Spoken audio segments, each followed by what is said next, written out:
Kembali di Net Bali, puluhan ribu warga dan keluarga besar Puri mengiringi upacara Plebon Dampati Anak Agung Ayu Oke Pemecutan yang merupakan permaisuri Raja Denpasar ke-9.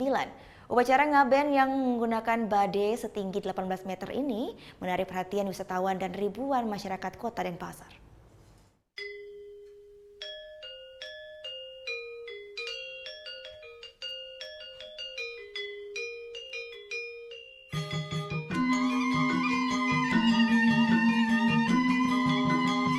Usai prosesi di dalam puri, jenazah atau layon permaisuri Raja Denpasar ke-9 diusung menuju Catur Muka Denpasar.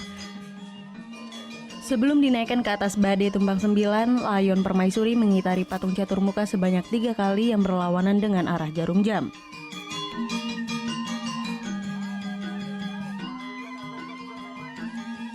Layon pun kemudian dinaikkan ke atas badai.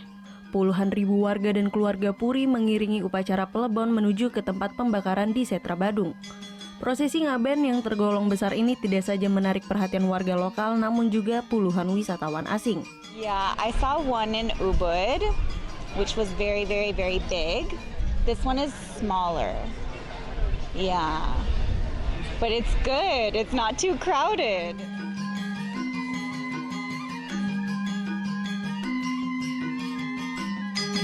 Dalam prosesi Plebon ini, pihak keluarga menggunakan badai bertumpang 9 setinggi 18 meter. Dikarenakan almarhum sudah Madwijati ke Prabon, maka tingkat upacara yang dilakukan harus yang utama. 9 itu adalah nilai tertinggi dalam kehidupan. Semuanya mengacu kepada angka 9.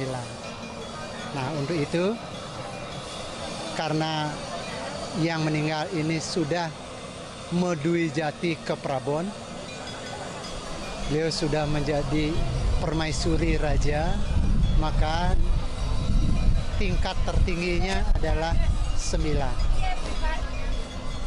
Tidak boleh lagi di atas itu, karena di atas itu adalah miliknya para dewa. Permaisuri Raja Denpasar meninggal pada 17 Oktober 2018 dan meninggalkan 4 orang putra dan 1 orang putri. Almarhum meninggal di usia yang ke-74 karena sakit diabetes mellitus. Surya Sanjaya melaporkan untuk NET.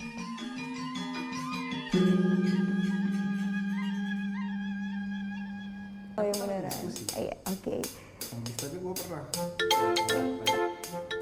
Nah, udah kan nonton beritanya? Jangan lupa di-subscribe, di-like, dan juga di-komen ya akun YouTube dari Net Bali. Terima kasih udah subscribe. Yang belum, jangan sampai lupa. Di sebelah sini nih. Notif subscribe.